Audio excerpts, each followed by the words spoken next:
my story could be enough to build a business on. My story could be enough to make an impact, a lasting impact in this world. That's the story of redemption. That's the comeback story we all desire. The lasting impact always starts with your story. Alex Street's the guy who will help you find out what your story is and how you can share it with the world. When you tell a story, you shape the world. And so I'm judging others so much now. So now I'm afraid to put something out because I know that there's going to be eyes on my content doing exactly the same thing.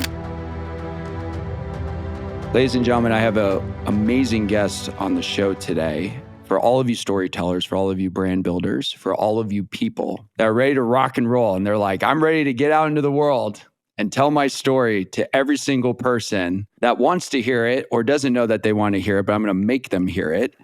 The man that you need to talk to is Mr. Alex Street. Alex, welcome to the show, my friend. Thanks for joining. It is so good to be here, Mike. It is a real honor, a real joy. I mean, so much of what I'm doing with people is like subtly telling them to live your truth. And so to be in this platform and have this space and to jam out with you, I'm just so excited for where this is going to go. Thanks for having me. Yeah. And I'm sure your clients are candidly fucking mortified that you're like, go tell everybody what you're doing now. It's okay. And they're like, no, please.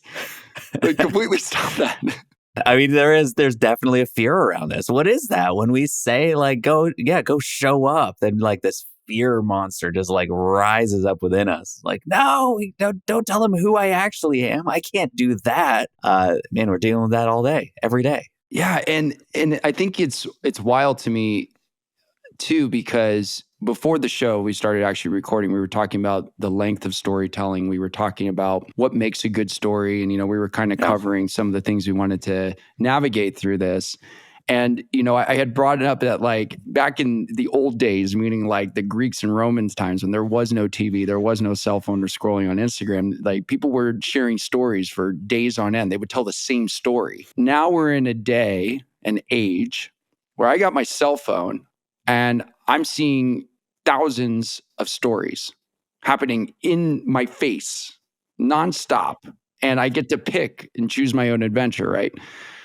For someone like yourself, an expert in your field, a master of your craft when it comes to storytelling, helping thousands of people with this, what do you believe makes a compelling story in this day of age with content that's just full of 5, 10, 15-second short form videos? Here's the first taste that you get is that that old form of storytelling, it's certainly not dead. It's if anything, we crave it more than we ever did. I mean, like 3-hour movies are still, Oppenheimer is still making $1 billion. We're not done with that by any means. We're still seeing 10-episode TV series like absolutely crush. We want that. We crave it. I think a big difference that we're seeing and something that makes a really compelling story, to put it really clearly out there, is there a transformation? That's what you got to ask yourself. Am I telling a compelling story? Here's the question. Is there a transformation that you're showing? When you're opening up your phone and you're looking at what Instagram will say is called stories, and you see somebody just show glimpses of their life throughout the day, there's no story being told. They're just showing you what they're doing. They're showing a list of events. Are you with me? But when you show some sort of transformation, or you're able to say, to clarify, communicate how you've changed throughout that day or throughout that experience, now you're telling a story. And so that could happen in 5 seconds or that could happen in 5 minutes. Are you just showing me how you've changed? And if so, you got yourself a story, to put it simply. Well, yeah. And I think a lot of people, Alex, from just when you were talking about transformation, I think a lot of people are undersold on their belief that they have a transformation. I don't think they think it's powerful enough. I don't think they think that it's really going to change people's lives. And I'm sure with the entrepreneurs you've worked with, or aspiring speakers, podcasters, YouTubers, you name it, are coming to you and you're going like, you have a transformation, you have a story. And they're probably like, no, I don't. Or it's not good enough. What is the story that they're telling you about their own transformation that you have to navigate, with them? Yeah, that's brilliant. I think what happens mostly when people, resist, they kind of put out there like, yeah, mine's not good enough. And it sounds like this like humble brag, like it's not good enough. Yeah. But what they're actually saying, they're looking at the moments, right? They're saying like, my superhero moment wasn't as good as their superhero moment. My big transformation, my big, like what happened, the climax wasn't as cool as that guy's, that good girl's transformation. And so what I try to do is bring us back from the moments themselves. Don't look at the moments as like, are they good enough or cool enough to captivate a room? But the actual transformation from there to here, that is always, always interesting. Absolutely. Like that's how we're wired for story. That's why you can break down, I don't know, I love Harry Potter. Break down the entire Harry Potter series. Right.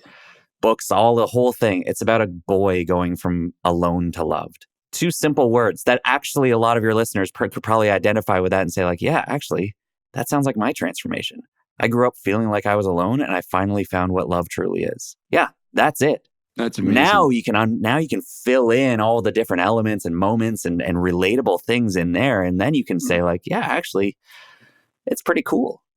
Because transformation is always attractive. Do you think in an entrepreneur who's getting ready to come to you and want to pitch an investor on their business, and you tell them about this Alone in Love story, which I love. Mm-hmm. I think it's brilliant. I think Harry Potter is one of the greatest storytelling series we've ever encountered. Definitely not better than Star Wars, but like, don't come after me, internet, for that. Well, okay, let's just tap on that for a second, because I think Star Wars is very similar. You look at Luke's story, is this like, what's his, like, again, it's this epic Skywalker saga. Right. But it's actually about this boy, like recognizing going from purposeless to powerful. Right. Yeah. I'm just making that up now. Or like, right. It's something from like, he's this little, farmer's nephew. He's like, what am I supposed to do in the world with my blue milk? And then, I'm actually the most powerful Jedi that's ever existed. Holy crap. Oh, wow. Could that be possible within each one of us? Yeah. That every one of your listeners out there who's wondering, what is my purpose? I'm just here talking to 6 people on the internet. Yeah, but what if you were the most powerful person in your field that there is out there? Oh, that's so good. Wouldn't that be something? And also, Luke also confronting his daddy issues too, I think is the most important part of that series too, because I think we can all learn from that, everybody. And Alex and I will not be going into parenting issues on this episode. But this segue, and I think you really like it opens something up that I think is really important for us to even navigate more. Is that even with that, the transformation, and even with all of the elements that go into a compelling story. We have people in the audience who are ready to grow their business to the next level, and they're ready to take it there. And you see these, and I'll use the example of like Shark Tank, right? Like these people go on there and they tell a little bit about their story, and they got to know the numbers back and forth. But you don't really see a lot of them talking about the epic transformational personal journeys that are on there. And I'm sure somebody out in the audience, because it's the internet, there's going to be somebody who has a comment about this, goes, this sounds great in theory, but if I'm sitting across Warren Buffett, I don't think he's going to give a shit about my transformation story. What do you say to that person, or to those people who are kind of doubting this idea that, there's a transformation story to be shared with an investor who wants to give them money? I mean, people connect with people. So you could have the greatest product in the world, but even to bring it to Shark Tank, to bring it to, I'm Canadian, there's the Canadian version, Dragon's Den. You're sitting across from Warren Buffett, you're like, I don't think he cares. He just wants the numbers. I would say, actually, I think Warren Buffett's brain works like every Homo sapiens brain, which is mostly wired for storytelling. It's mostly wired for emotional connection. Now, is he running the numbers? Is he going to look and say, can you prove this? Absolutely. But he's also, like every good investor, is going to say, I invest in people, not products. So he's actually looking at the business owner standing in front of him and saying, like, can I trust this person? Does this woman have what it takes to actually lead this company to the next level? And the only way that that's going to be answered is by tapping into some quick version of this story and saying, like, look at what I've already been through. I lived my life feeling purposeless, but now I'm powerful. I lived my life feeling like I was confused on what I'm supposed to do. Now I'm more clear than ever. And that's why I am uniquely gifted to take this company to the next level. With your investment, I can make that happen. But we're investing in people, whether it's a $5 latte or it's a $5 million investment. I think that you're actually looking at, do I feel right about this place? Do I feel right about these people?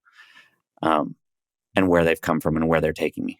Something I learned from a couple of amazing investors is they told me the numbers can make sense, the product could be amazing, the company could be well ran, but if the founder is somebody that you don't feel connected to, or you don't feel like is somebody that you relate to, or you don't think is the right person for the job, the founder is the most important part of that entire deal, of that entire company. Yeah. And this is like, I was working with an organization not long ago, and I was like, okay, I looked at your website and there's no story. And they're like, oh, what do you mean? We've got a timeline on there. Like, we've got the timeline of events. Like, the company started in 2018 or 2000. I was like, yeah, great. You've got a timeline. Why does this company exist? Where's the founder? Why did he start the thing? Because that passion that was in his heart at the beginning, that problem that he saw in the world that he decided to solve with this product, this service, that's what we need to tap into. What was on that? Now, that doesn't need to be the whole story, because he may not be a part of the company anymore, but we need to know what was at the heart of that at the beginning. Then we can get into, and that's why in 2008, we started this. Then we got this investor. Then we expanded. Sure, tell that. But give me the heart of the founder at the start. Like, give me where did this come from? Why? Goodness, why does it matter? Yeah. Do you find that most founders are resistant to sharing everything or sharing a story at all with people for fear of judgment? Or do you find that there's a deeper meaning or a deeper reason to that? Yeah, to be quite honest, right? Some founders just don't know how to do that. That's not how they're wired. They're like, oh no, I clickety clack the keys. That's what I do. And so to get up in front of people and share anything, to speak in any way, there's a lot of fear around that for a lot of people who didn't grow up, on a stage in front of people speaking. There's a legitimate, like, just out of practice or never had the practice, fear or unknown to that. And then there's this piece that I think you're touching on there, which is those that maybe like, yeah, I get it. I'm supposed to be in front of people. I can talk about my product. I'm comfortable talking, but I don't want to talk about me. No. That's going to open a door that nobody wants to get into. And I certainly don't have the armor to protect against the hatred that's going to come, the comments that are going to be made. I don't want to deal with that. And so they don't do anything.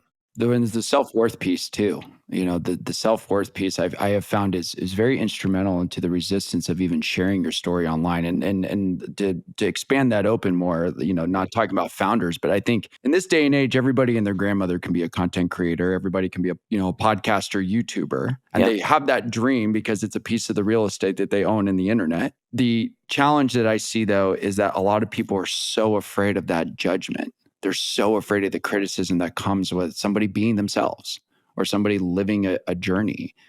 And I'd love to get your perspective on the aspiring content creator, the aspiring storyteller who really has something to say to the world, but they have no idea how to navigate or circumvent this anticipation of online judgment. You want a bit of a hot take here? Yeah, please.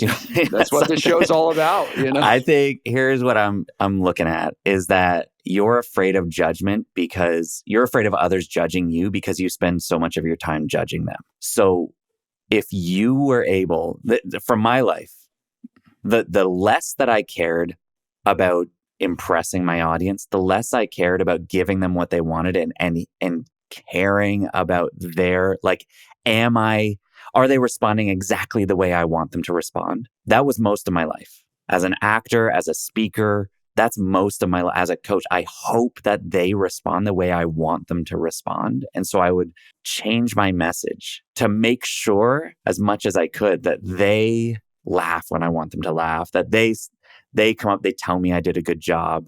You know what I mean? Like, I think I'm giving them what I think they want. But living in that space created this desire that if they don't, it knocks me out. If they don't respond like that, I have nothing to stand on because I feel so judged. I feel so like they don't get me. And now I'm actually turning that on to them and saying like, well, it's their problem that they don't get me. So there's this whole mental game going on of like, I'm giving them what I think they want, but they're not giving it. It must be their problem. Okay, well, who else is going out and doing that? Okay, well, that person's winning.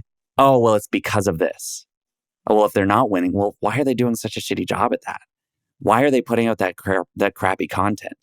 I can't believe that they're actually getting clients. Like they don't even, their stuff isn't even good. Yeah. And so I'm judging others so much now. And I'm actually doing that. And so now I'm afraid to put something out because I know that there's going to be eyes on my content doing exactly the same thing, judging people just as harshly as I'm judging them. And as long as that's the case, then I'm going to be terrified to put anything out that's authentic, anything that's real, because I know that somebody's going to come out and do the same thing. So once I let go of that, I started to let go of that. I started to be a lot less confused about what I'm supposed to say. What inspired you to make that shift? Because I can only assume that you were in the judging others aspect before you moved to that. Yeah. So as I say, most of my life, I grew up on stage. My mom was an actress, so I followed in her footsteps and I just wanted to be a part of that magic and to shift people's emotions with my words. What a gift. And so that led me into like, okay, yeah, I'm going to be a speaker. I'm going to get on stage and share my unique message.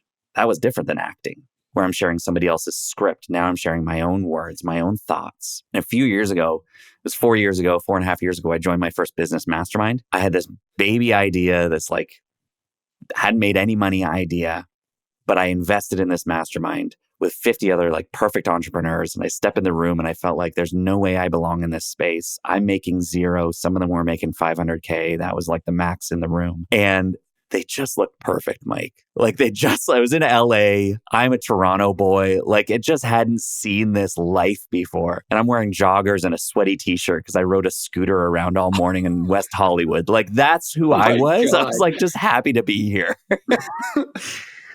And I step into that space and the first thing they had us do was introduce ourselves. And so they taught us how, and they went alphabetically by first name. So Alex is up to bat. Oh, you were the first one? Exactly. I'm the first one. And so I love the stage. I grabbed the mic, but I didn't talk about my business.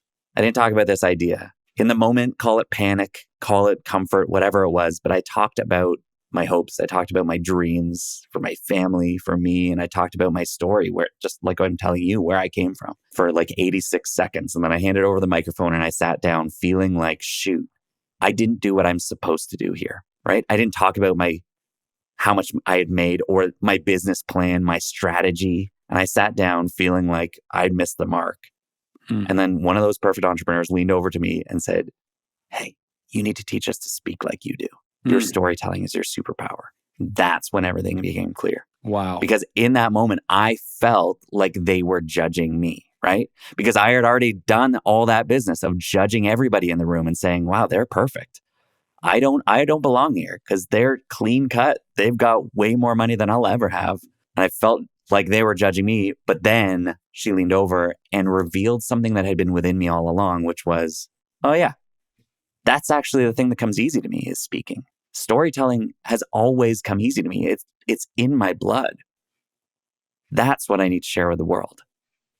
And when I do that, now, judge me if you want to, but like, yeah. I'm already my harshest critic. So yeah, right. It's okay. And I would even argue, Alex, that most people are. I read something today that you are your greatest abuser. And I saw that quote and it was from my friend and a guest on the show, Dr. Wesley Kress. And he's like one of the most like intuitive, wholesome, just people. He's just like, he's like a living Buddha. He really is. and he posted this on his stories and I was like, man, that is so good. It's like, we're already beating ourselves up so much that it's like we should almost be repellent of other people's criticism because no criticism out on the internet is going to be as harsh as the ones that we do to ourselves. And I think what we're resisting, because it's so easy, actually, it's like whatever you say, there's actually a sense of, oh, I've already said that about myself. And so if you see it too, it must be true. Like that's the scariest thing. It's like, yeah, I'm a critic. And then if you tell me, Mike, if you told me that like, actually this message isn't resonating, Alex, nobody's actually going to respond to this. That could be a dagger that just right to my throat and shuts me down because that's already living my shoulder. That fear, that resistance, that doubt, nobody's listening. Nobody cares. This isn't a new message. That already sings in my ear all day long, Mike. Yeah. So I think the scariest thing is I'm going to speak now and you're going to prove that fantasy fear is true. And that if I let that run the day, then I'm never going to show up. I'm never going to share. Do you find that the people you work with have a fear of success more than do have a fear of rejection or being loved from their story? I think the idea of my story is enough to make a difference, is something that we don't know, we don't believe until we see it. So the fear of success, it's almost more of like an unknown. It's I don't know if it's a fear of success, but a complete like ignorance of it. I don't know what that could be.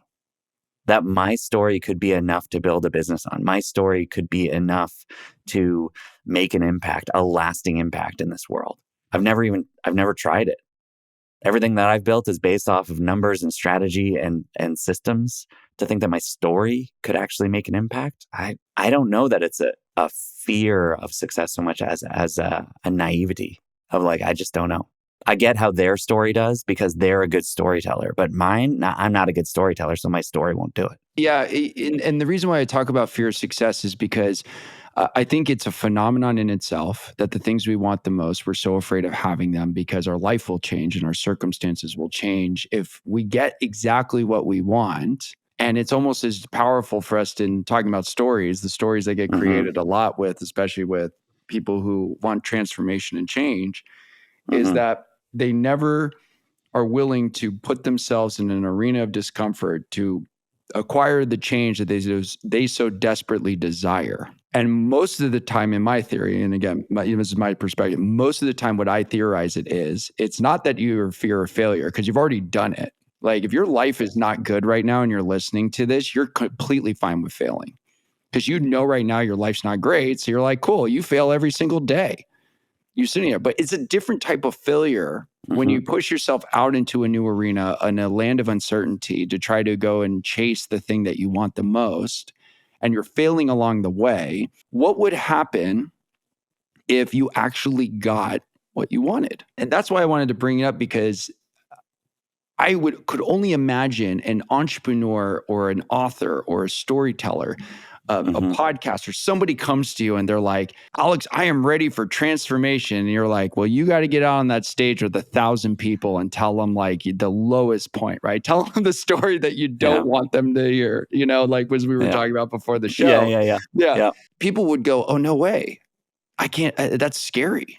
And it's like, but that's your best story. That's the story of redemption. That's the comeback story we all desire. That's the transformation. Right. And I could only imagine that people would be horrified if they went on stage and they told a story that was so vulnerable, raw, and open. I know people are like probably listening to this and going like, Mike, that sounds like fucking nuts. Like, but it's true. It's true because if it wasn't that nuts, you would tell it.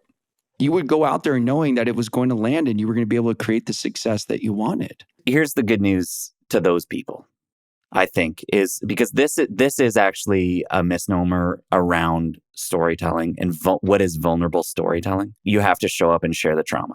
You have to share about the abuse that you experience. You have to share. You have to go into your deepest moment. And this is where I see, to come back to the beginning, the strength of the transformation means that you are now actually free to share what matters most, not what's going to get the most clicks or, cause the most tears in the audience. But you get to now choose which details do I want to share for this specific audience. So there's two levels to this. First one is your story is first for you. So do the work so that you can look back at your life and say, holy shit, did I ever make it through that? That is incredible. I can't believe who I am now is not who I was. I need to rest in that story every single day.